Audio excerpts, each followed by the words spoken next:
Assalamualaikum warahmatullahi wabarakatuh. Perkenalkan, nama saya Dea Puspita Salsabila, NPM 2201011024, kelas F, mata kuliah Ushul Fiqih, dosen pengampu Bapak Nimal Faiz MPDI.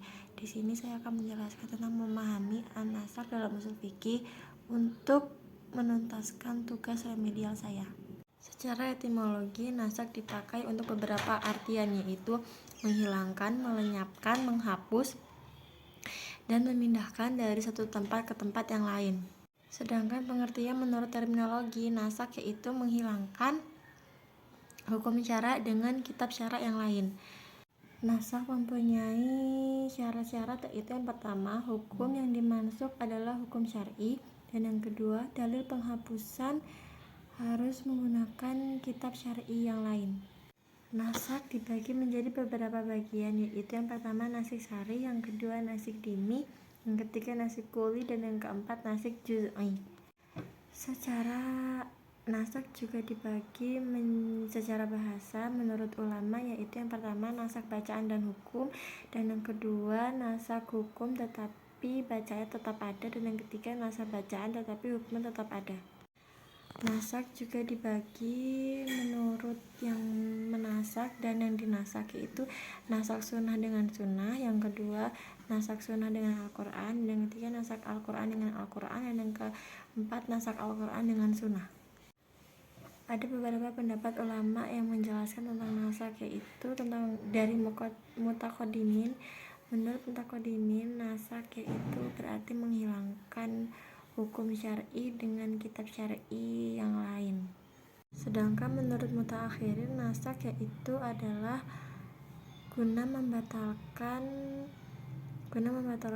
ataupun menghilangkan peraturan yang terdahulu.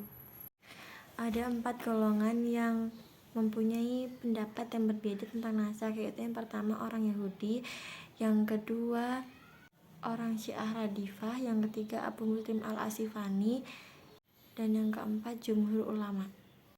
Nasik ialah ayat yang menasak dan mansukh ialah ayat yang ditansak. Mana Khalil Al-Katan menyimpulkan bahwa nasak hanya terjadi dalam agama Islam. Nasak maksudnya hanya terjadi dalam perintah dan larangan agama Islam, baik itu berupa peraturan yang tegas dan jelas maupun yang tidak. Maksudnya peraturan yang jelas itu yang disampaikan melalui khobar ataupun berita yang bermakna amar dan nahi, baik dan buruk. Jika peraturan tersebut atau larangan yang jelas itu tidak berhubungan tentang persoalan akidah, zat-zat, kitab-kitab Allah, sifat-sifat wajib bagi Allah, malaikat-malaikat, nabi dan rasul, hari akhir, dan qadar, serta tidak berkaitan dengan pokok-pokok ibadah dan muamalah. Hal itu karena syariat Islam tidak lepas dari semua persoalan itu.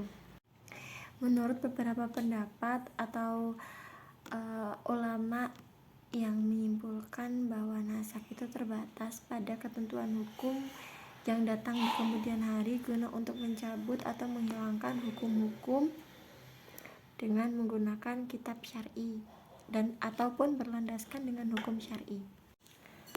Mungkin hanya itu yang bisa saya sampaikan, kurang lebihnya saya mohon maaf. Saya akhiri, wabillahi taufiq wal hidayah. Wassalamualaikum warahmatullahi wabarakatuh.